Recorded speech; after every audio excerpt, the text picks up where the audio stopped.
warahmatullahi wabarakatuh. Alhamdulillah, nahmaduhu wa nasta'inuhu wa nastaghfiruh wa na'udzu billahi min syururi anfusina wa min sayyiati a'malina. Man yahdihillahu fala mudhillalah wa man yudlil fala hadiyalah. Asyhadu an la ilaha illallah wahdahu la syarikalah wa asyhadu anna Muhammadan abduhu wa rasuluh. Qala Allah Ta'ala fi kitabihil karim, ya ayyuhalladzina amanu taqullaha haqqa tuqatih wa la tamutunna illa wa antum muslimun, amma ba'd. Ayyuhal ikhwah, a'azzani Allah wa iyyakum. Kita melanjutkan kajian kita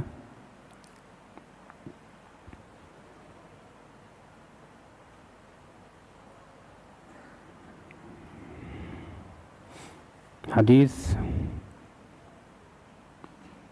yang kelima, an Ibni Umar Ibn Khattab radhiyallahu anhuma qala qala Rasulullah sallallahu alaihi wasallam, umirtu an uqatilan nas hatta yashhadu an la ilaha illallah wa anna Muhammadar Rasulullah wa yuqimus salata wa yu'tuz zakah fa idza fa'alu asamu minni dima'ahum wa amwalahum illa bihaqqiha wa hisabuhum 'ala Allah.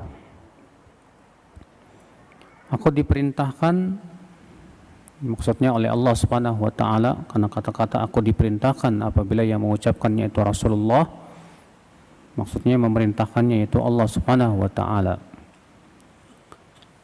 Aku diperintahkan ya untuk memerangi manusia.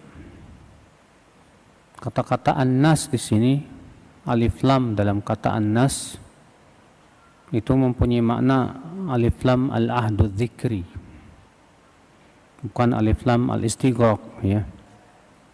Artinya manusia tertentu, enggak semua manusia. Siapa yang diperintahkan oleh Rasulullah SAW diperintahkan untuk memerangi manusia?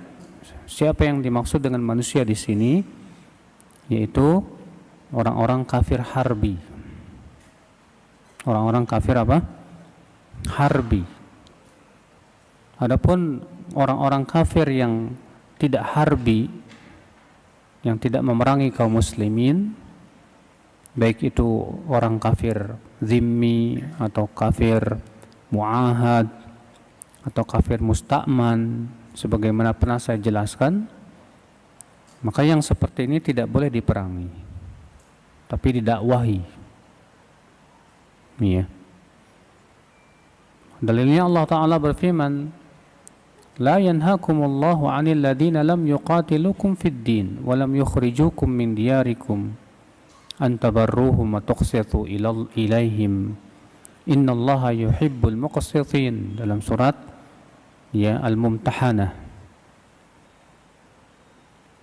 Allah tidak melarang kalian berbuat baik kepada orang-orang kafir yang tidak memerangi kalian, tidak pula mengusir kalian dari negeri-negeri kalian.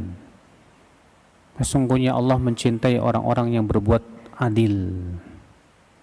Setelah Allah mengatakan, ya, Allah tidak melarang untuk kita berbuat baik kepada siapa? Orang kafir. Orang kafir yang mana? Yang tidak memerangi kalian dan tidak mengusir kalian dari negeri-negeri kalian. Iya. Rasulullah SAW sabda, man qatala mu'ahadan lam yarah raihatal jannah. Siapa yang membunuh orang kafir mu'ahad, maka dia tidak akan mencium bau surga. Siapa itu orang kafir mu'ahad? Itu orang kafir yang mengadakan gencatan senjata dengan kaum muslimin, mengadakan perdamaian dengan kaum muslimin, maka yang seperti ini, ikhwatal Islam, haram hukumnya untuk dibunuh. Jadi siapa dong yang dimaksud dengan an-nas dalam hadis ini? Umirtu an uqatilan nas. Aku Aku diperintahkan untuk memerangi apa? Manusia. Alif lam dalam kata an-nas di sini tidak menunjukkan kepada istighraq. Istighraq itu artinya mencakup seluruh manusia, tidak. Tapi yang dimaksud di sini itu orang-orang kafir apa? Harbi. Itu orang-orang kafir yang memerangi kaum muslimin. Ya, makanya Allah mengatakan innama yanhaakumullah 'anil ladzina qataluukum fid din wa akhrajuukum min diyarikum wa dhaharu 'ala ikhrajikum an tawallawhum. Sesungguhnya yang Allah haramkan, yang Allah larang itu hanyalah kepada untuk memberikan loyalitas kepada orang kafir yang apa? Memerangi kalian dan mengusir kalian dari negeri-negeri kalian, atau setidaknya membantu orang untuk mengusir kalian. Ya. Nah, ini akhul Islam, saudara-saudaraku sekalian. Umirtu an uqatilan nas, aku diperintahkan untuk memerangi manusia. Itu orang-orang kafir harbi. Dan ini menunjukkan bahwa memerangi orang-orang kafir harbi itu disyaratkan harus di bawah rayatul imam, di bawah bendera apa? Imam. Kalau itu jenis jihadnya jihad talabi, ya, jihad ekspansi. Tapi kalau itu jihadnya jihad difa'i, apa itu jihad difa'i? Yaitu kalau orang kafir menyerbu negeri kita, ya, orang-orang kafir menyerang kita di desa kita, membunuhi kita, maka yang seperti ini tidak disyaratkan harus di bawah bendera imam. Setiap muslim wajib membela diri saat itu. Iya. Ikhwata Islam, umirtu an uqatilan nas hatta, sampai kapan? Yashhadu an la ilaha illallah wa anna muhammadar rasulullah wa yuqimus salah wa yu'tuz zakah. Sampai mereka bersyahadat la ilaha illallah Muhammad Rasulullah, ya, wa yuqimus shalah, dan mendirikan salat dan membayar zakat. Ini dijadikan dalil, ya akhul Islam, ya, menunjukkan yang pertama yaitu bahwasanya orang-orang yang tidak sholat dan tidak membayar zakat boleh diperangi oleh imam, pemimpin kaum muslimin. Makanya Abu Bakar memerangi orang-orang yang tidak mau bayar zakat, padahal mereka bersyahadat la ilaha illallah. Makanya sudah kita bacakan kemarin, ya, bahwa Umar bin Khattab berkata kepada Abu Bakar, kaifa tuqatilan nas? Kaifa tuqatilun nas? Hai Abu Bakar, bagaimana engkau memerangi manusia sementara mereka masih bersyahadat la ilaha illallah? Dan Rasulullah bersabda, aku diperintahkan untuk memerangi manusia sampai mereka mengucapkan la ilaha illallah. Apabila mereka melakukan itu, maka terpelihara dariku darah dan harta mereka. Apa kata Abu Bakar? Demi Allah, aku akan perangi orang yang membedakan antara zakat dan sholat, karena zakat itu haknya harta. Iya. Berarti itu menunjukkan, ya, bahwa imam berhak boleh memerangi orang yang tidak mau bayar zakat, yang tidak mau sholat. Hatta yashhadu an la ilaha illallah wa anna muhammadar rasulullah wa yuqimus shalah wa yu'tuz zakah. Dan ini dijadikan dalil juga oleh sebagian ulama bahwa hukuman orang yang meninggalkan sholat yaitu disuruh dia taubat, kalau enggak mau maka dibunuh. Dan ini mazhab Imam Syafi'i. Imam Syafi'i mengatakan bahwa orang yang tidak mau sholat, ya, maka dipaksa oleh imam untuk sholat, ya, ustutiba, disuruh taubat, kalau enggak dibunuh. Kalau ternyata dia lebih memilih dibunuh daripada sholat, apakah ia matinya dalam keadaan kafir atau tidak, pendapat yang sahih, dia mati dalam keadaan kafir. Karena tidak mungkin orang yang memilih dibunuh dibandingkan dengan sholat, Pak, kecuali orang yang memang benci kepada, tidak beriman kepada Allah Subhanahu wa taala. Umirtu an uqatilan nas hatta yashhadu an la ilaha illallah Muhammad Rasulullah wa yuqimus shalah wa yu'tuz zakah. Fa idza fa'alu dzalik, apabila mereka melakukan perbuatan itu semua, asamu minni dima'ahum wa amwalahum, maka terpeliharalah dariku harta dan darah mereka, illa bihaqqiha, kecuali dengan haknya. Apa itu haknya? Disebutkan dalam hadis, la yahillu damu mri'in muslimin illa bi ihda thalath. Tidak halal darah seorang muslim kecuali dengan salah satu dari 3. Yang pertama, as-sayyibuz zani, orang yang sudah menikah lalu berzina. Maka dalam Islam ini orang dirajam, itu dilempari batu sampai mati. Yang kedua, an-nafsu bin nafsi, membunuh jiwa yang diharamkan. Maka orang ini dikisos lagi dengan cara dibunuh lagi. Kecuali kalau wali orang yang wali mayat yang dibunuh ini memaafkan. Yang ketiga, al-mufariq lil jamaah, itu orang yang murtad dari agama Islam. Atau yang keempat, yaitu orang yang memberontak kepada pemimpin muslim yang sah. Maka ini pun berhak imam untuk memeranginya. Nah, ini semua hak Islam ya akhi, yang disebutkan dalam hadis ini, illa bihaqqil Islam, kecuali dengan hak Islam. Wa hisabuhum 'ala Allah Ta'ala, dan hisabnya diserahkan kepada Allah. Artinya apa? Bahwa kita hanya menghukumi orang sesuai dengan yang dia tampakkan saja. Artinya siapapun yang menampakkan dia bersyahadat la ilaha illallah Muhammad Rasulullah, mendirikan sholat, membayar zakat, maka wajib dilindungi darahnya dan hartanya. Masalah dia mengucapkan itu pura-pura, itu serahkan kepada siapa? Kepada Allah Subhanahu wa taala. Makanya para ulama kemudian mengambil kaidah dari hadis ini apa? Nahkumu bidh-dhahir wa nufawwid as-sarair ila Allah. Ya, kita hukumi seseorang dengan yang tampak, yang dia tampakkan kepada kita. Dan kita kembalikan sesuatu yang tersembunyi padanya kepada Allah. Kalau ada orang yang menampakkan kepada kita kekafiran, Pak, apakah kita hukum dia apa? Kafir? Naam. Kalau kita tidak tahu ini muslim apa bukan. Tapi kalau dia muslim dan menampakkan kekafiran, apakah langsung kita kafirkan? Yang sahih kita tegakkan hujah dulu kepada dia.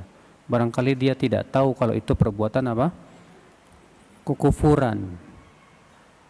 Makanya Syekhul Islam Taimiyah mengatakan tidak boleh mengkafirkan seseorang sampai ditegakkan hujah dan dihilangkan darinya syubhat pemikiran. Ikhwatal Islam azani Allah wa iyyakum. Nah ini ya akhi ya. Baik, kita masuk ke bab selanjutnya, bab man qatala rajulan minal kuffar ba'da an qala la ilaha illallah. Bab orang yang membunuh seseorang dari orang kafir setelah dia mengucapkan la ilaha illallah. Al-Miqdad ibn al-Aswad annahu qala ya Rasulullah ara'aita in laqitu rajulan minal kuffar faqatalani fadaraba ihda yadayya bisayfi faqata'aha thumma ladha minni bisyajaratin faqala aslamtu lillah afa aqtuluhu ya Rasulullah ba'da an qalaha. Qala Rasulullah SAW la taqtulhu. Qala faqultu ya Rasulullah innahu qad qata'a yadi thumma qala dhalika ba'da an qata'aha afa aqtuluhu. Qala Rasulullah SAW la taqtulhu fa in qataltahu fa innahu bimanzilatika qabla an taqtulahu wa innaka bimanzilatihi qabla an yaqula kalimatahu allati qal. Dari Al-Miqdad bin Al-Aswad radhiyallahu anhu, ia berkata, wahai Rasulullah, bagaimana pendapatmu kalau aku bertemu dengan seorang laki-laki kafir dalam medan perang?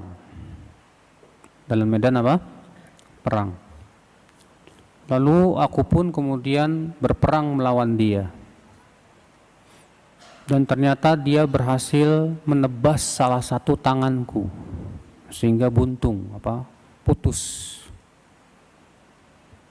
Kemudian aku lawan dia sampai dia menyerah dan dia kemudian berlindung dariku dengan sebuah pohon dan berkata, aku masuk Islam.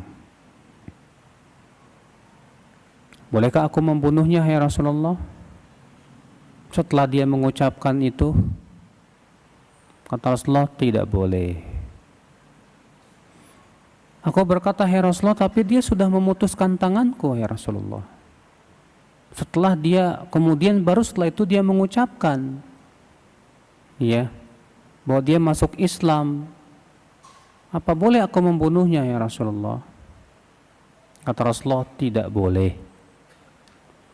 Sebab jika kamu membunuhnya, maka kamu berada di posisi dia sebelum kamu bunuh. Itu halal darahnya. Wa innaka bimanzilatihi qabla an yaqula kalimatahu allati qal. Maka kalau kamu bunuh dia, maka dia berada di kedudukanmu sebelum kamu bunuh dia. Ya. Kalau kamu bunuh dia, maka keadaan dia berada pada posisi kamu sebelum kamu bunuh dia. Maksudnya apa? Haram darahnya.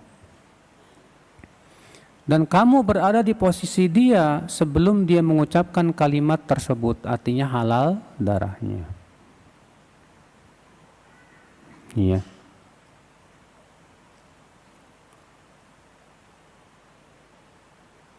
Kemudian beliau di sini membawakan hadis Usamah juga mirip.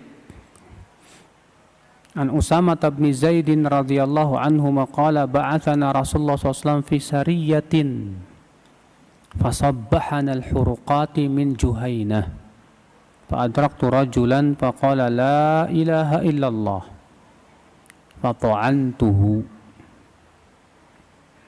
فوقع في نفسي من ذلك فذكرته للنبي صلى الله عليه وسلم فقال رسول الله صلى الله عليه وسلم قال لا إله إلا الله وقتلته قال قلت يا رسول الله إنما قالها خوفا من السلاح قال أفلا شققت عن قلبي حتى تعلم أقالها أم لا فما زال يكررها علي حتى تمنيت أني أسلمت يومئذ. Ya. Qala faqala Sa'ad wa ana wallah la aqtulu musliman hatta yaqtulahu dhul butain yakni Usamah. Qala rajulun alam yaqulillahu ta'ala wa qatilu hatta la takuna fitnatu wa yakuna ad-dinu kulluhu lillah.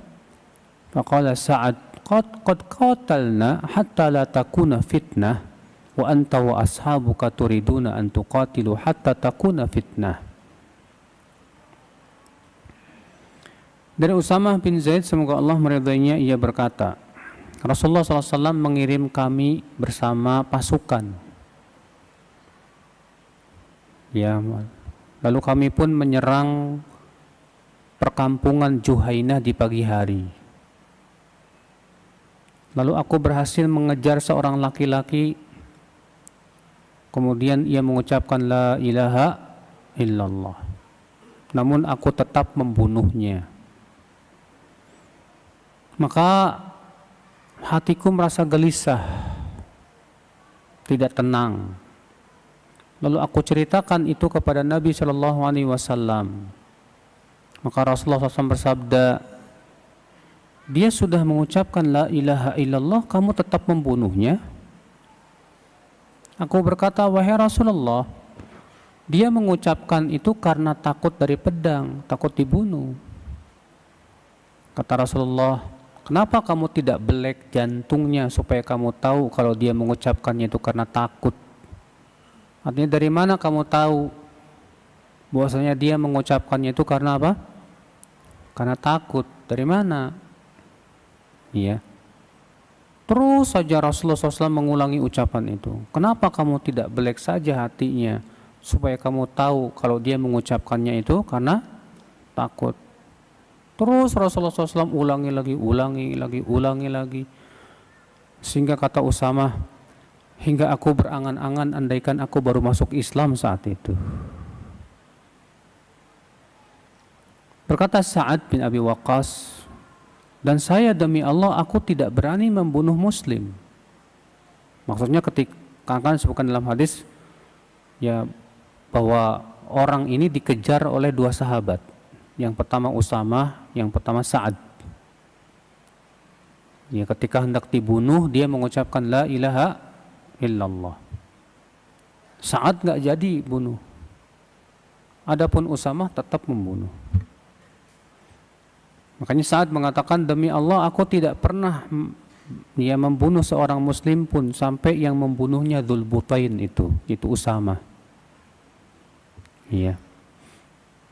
Lalu ada seorang laki-laki berkata kepada Sa'ad bin Abi Waqqas, bukankah Allah Ta'ala berfirman, perangilah mereka sampai tidak lagi terjadi fitnah, yaitu syirik, dan agama pun menjadi milik Allah seluruhnya. Berkata Sa'ad, kami sudah berperang di zaman Rasulullah dulu sehingga tidak ada lagi syirik, tidak lagi fitnah. Sementara kamu dan teman-teman kamu berperang supaya muncul fitnah. Iya. Baik, akhir dari dua hadis ini, akhir kita ambil faidah. Faidah yang pertama, siapapun orang yang mengucapkan la ilaha illallah, ya, maka wajib kita hukumi dia sebagai seorang muslim, di mana haram darahnya, tidak boleh dibunuh dalam medan perang yang sesuai dengan syariat tentunya, ya. Jadi siapapun yang mengucapkan la ilaha illallah dan menyatakan bahwa dia masuk Islam, sudah hukumi dia sebagai seorang apa? Muslim. Dan seorang muslim itu haram darahnya, tidak boleh dikucurkan.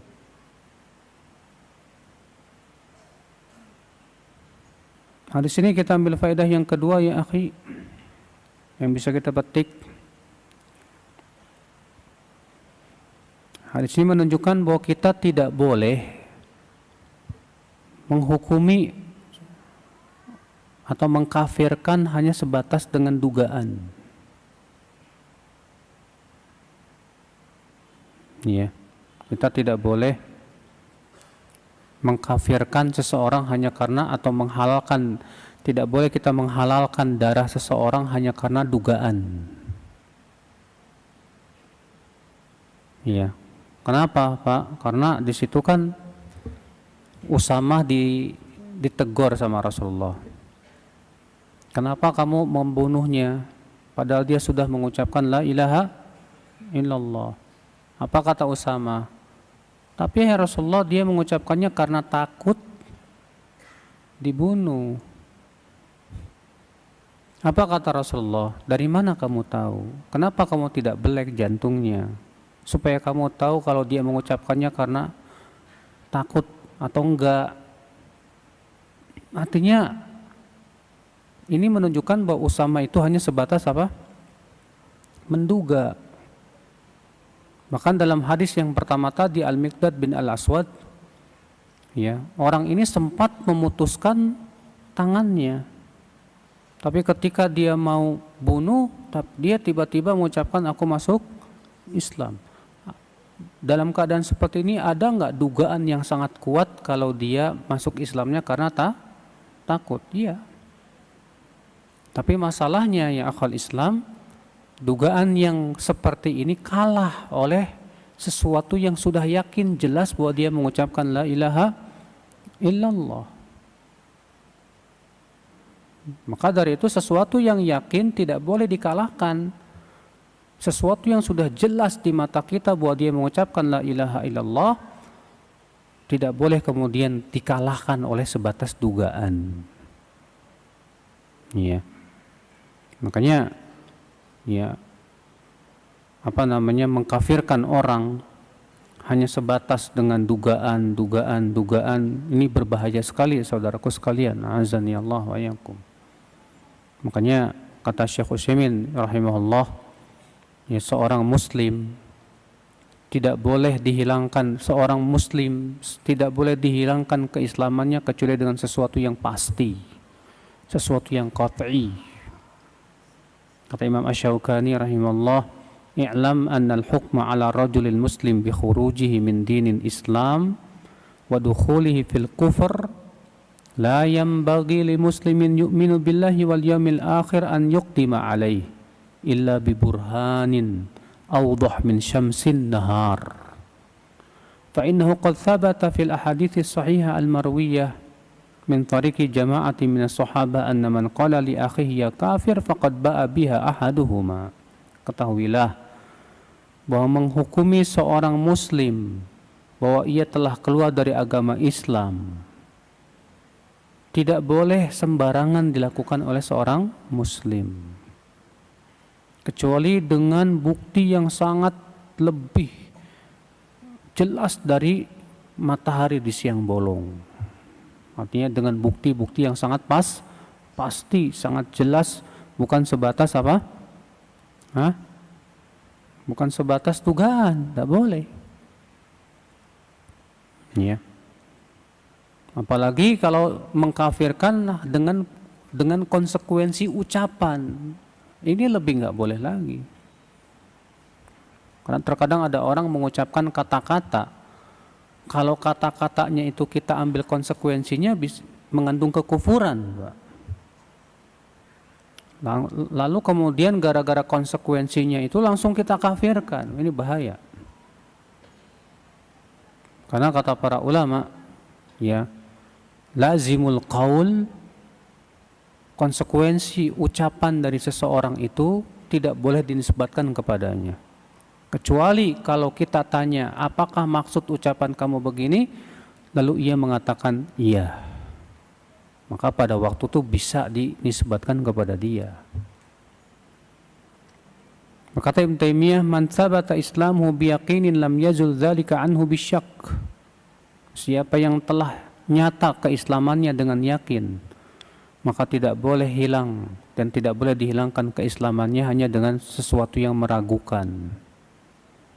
Bal la yazulu illa ba'da iqamatil hujjah wa izalati syubhah.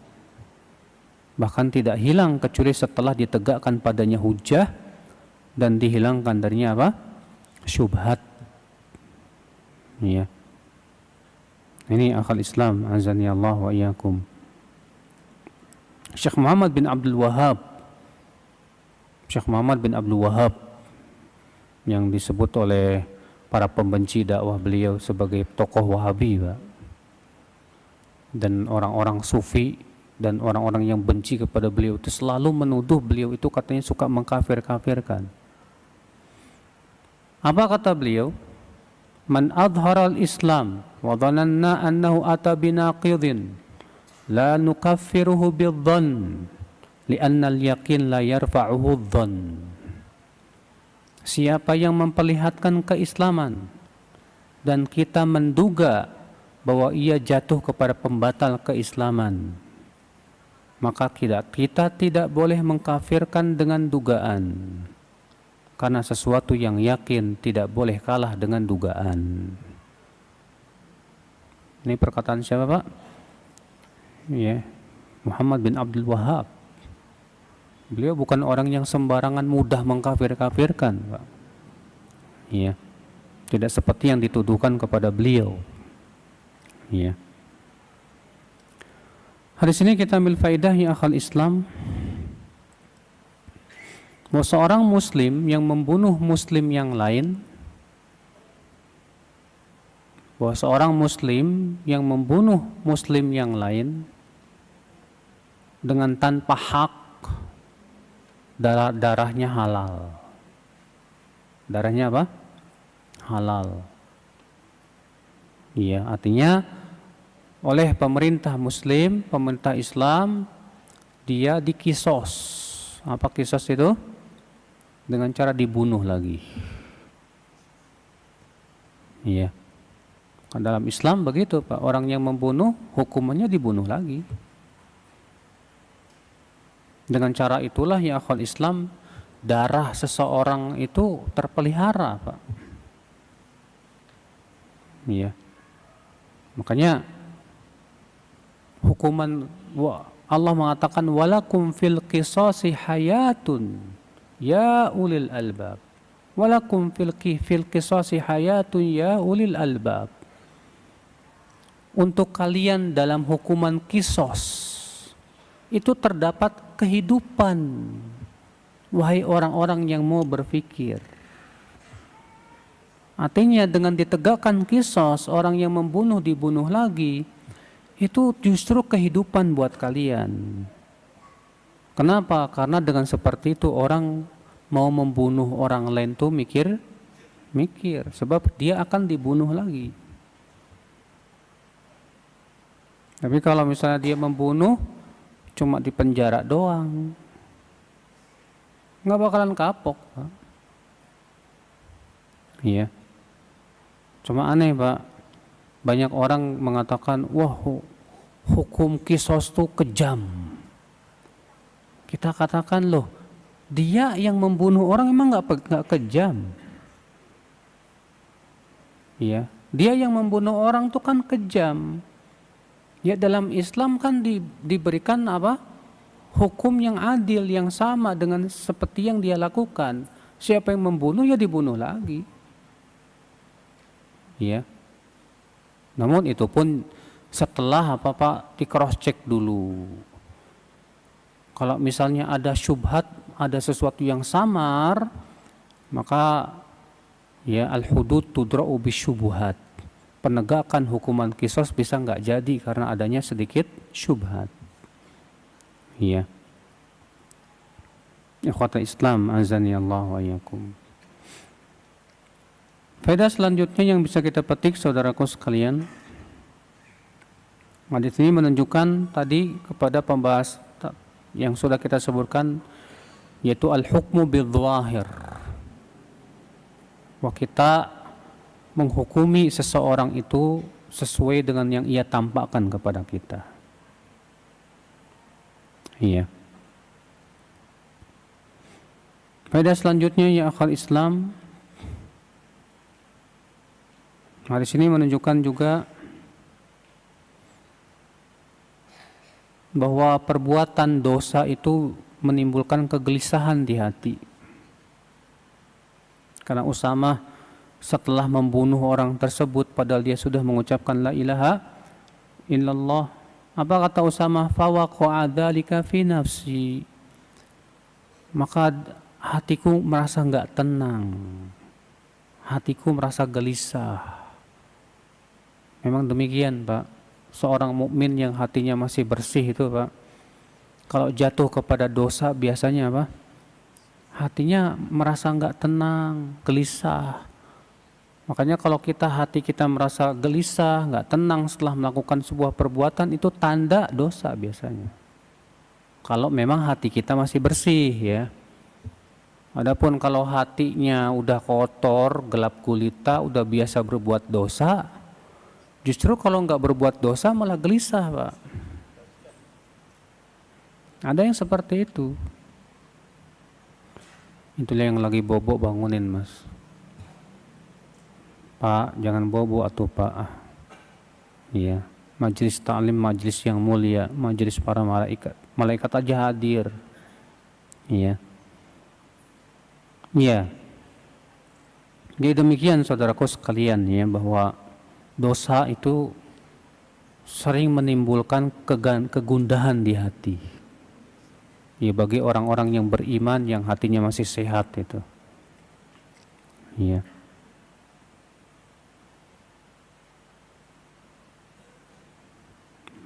Baik, ya akal Islam, kita lanjutkan hadis berikutnya.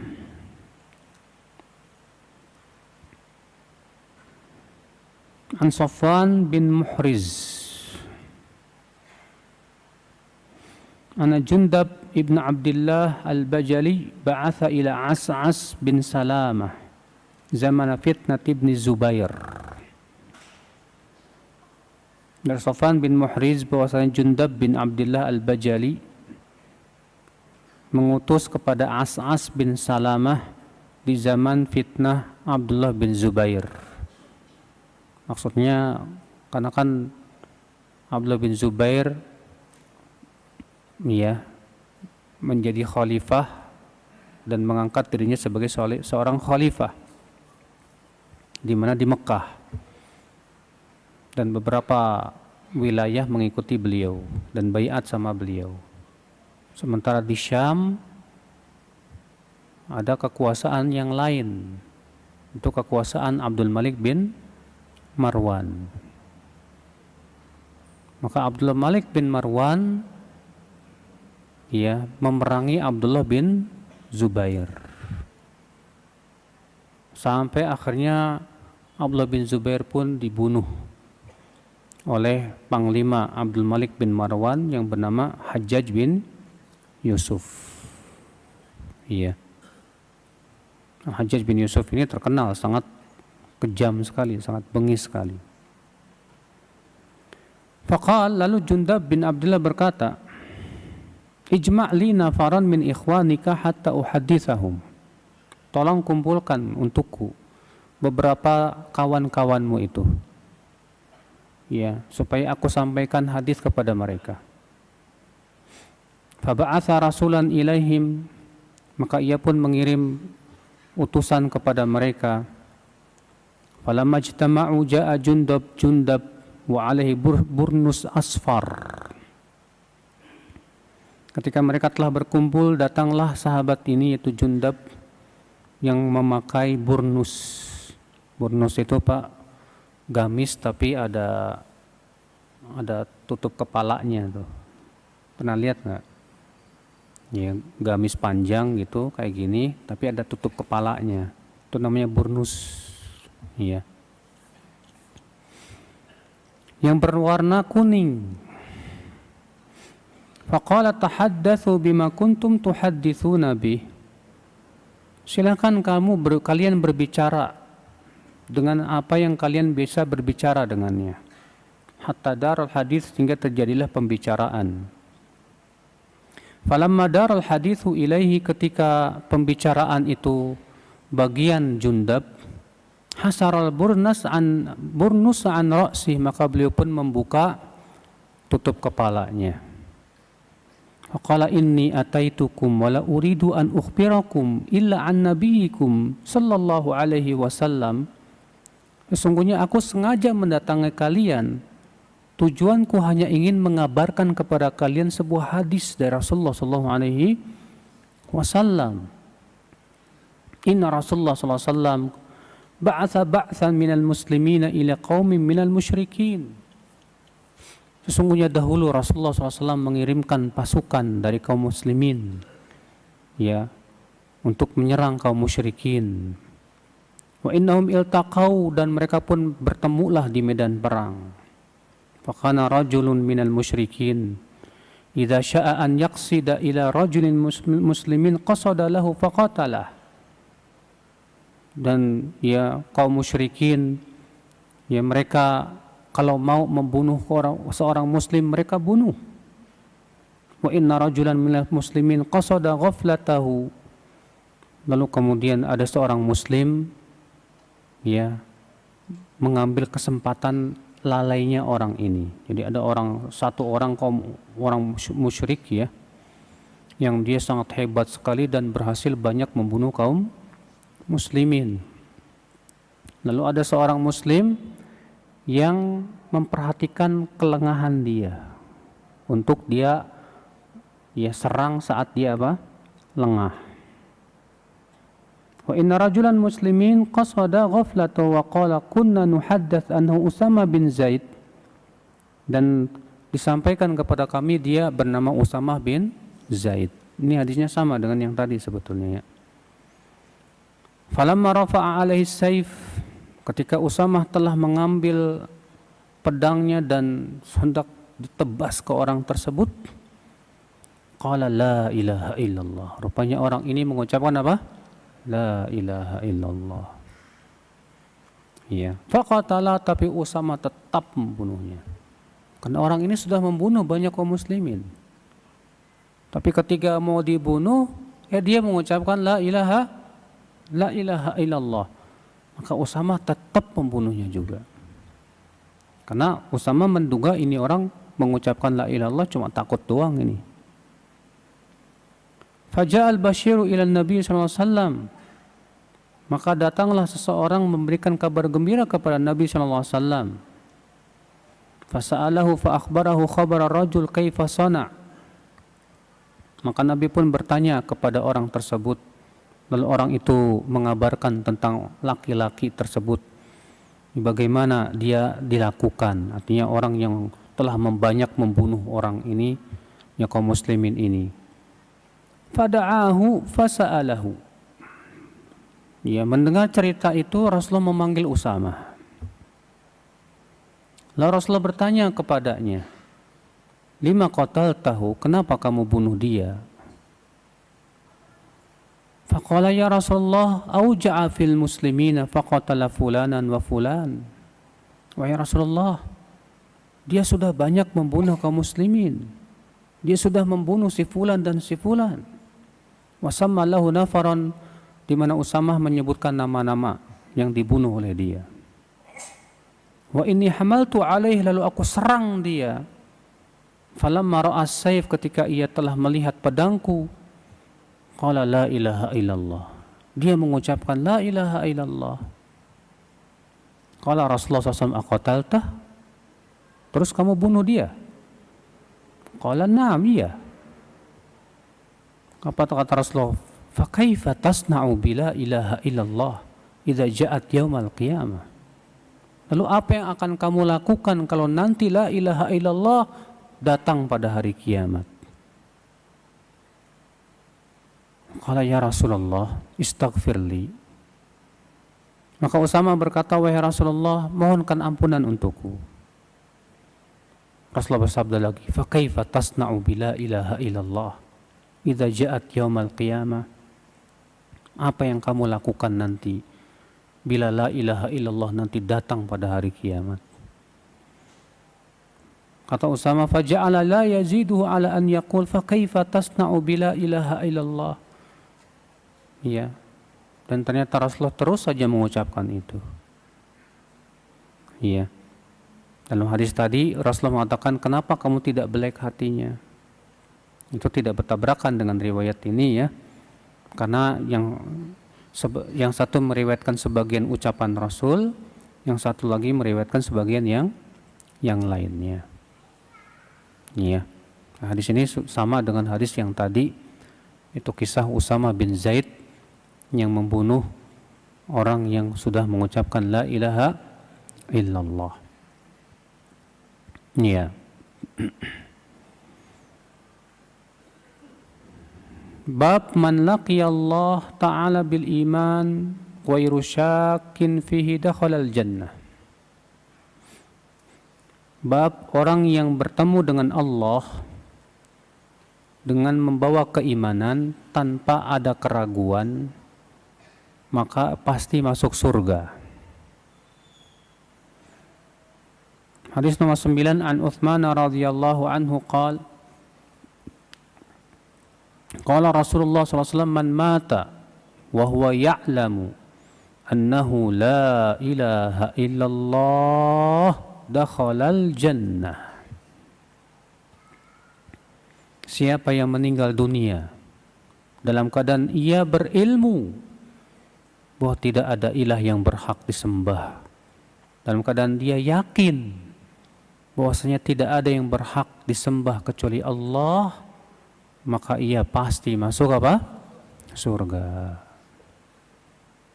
Di sini menunjukkan akhi keutamaan orang yang mati di atas la ilaha illallah.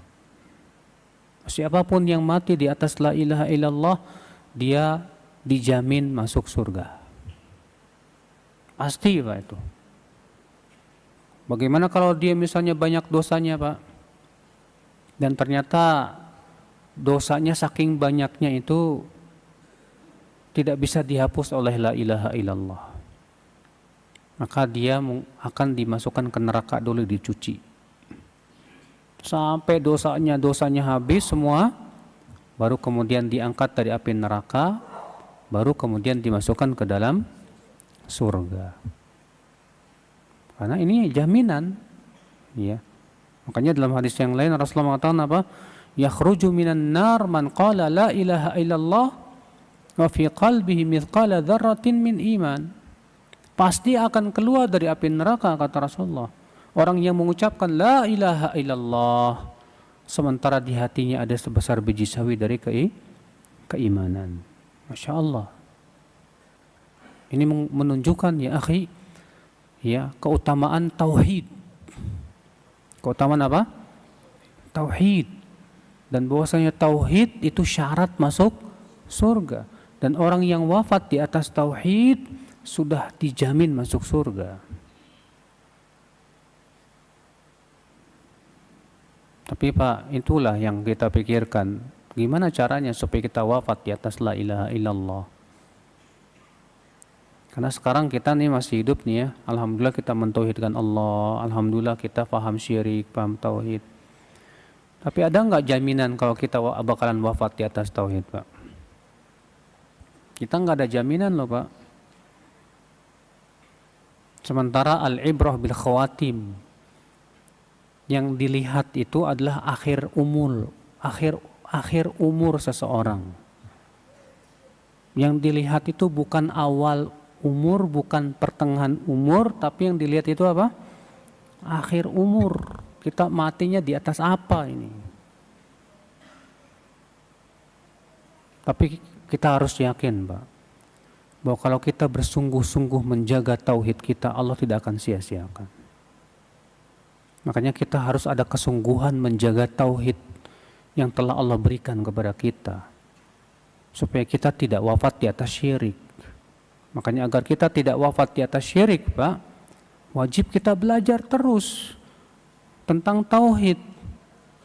Wajib kita pahami betul tentang syirik, dan jangan merasa aman dari apa? Syirik, jangan. Udah masuk Isya? Hah? Belum? Iya. Karena ya akhi, orang yang merasa aman dari syirik, merasa aman nih, iman saya udah hebat nih, kayaknya tauhid saya udah hebat nih, udah mantep. Orang kalau sudah merasa aman dari syirik biasanya akan menganggap remeh syirik. Orang kalau sudah menganggap remeh syirik biasanya akan mudah jatuh kepada apa? Syirik. Demikian pula Pak, berusaha semaksimal mungkin untuk kita jauhi segala macam yang bisa menjerumuskan kita kepada syirik, Pak.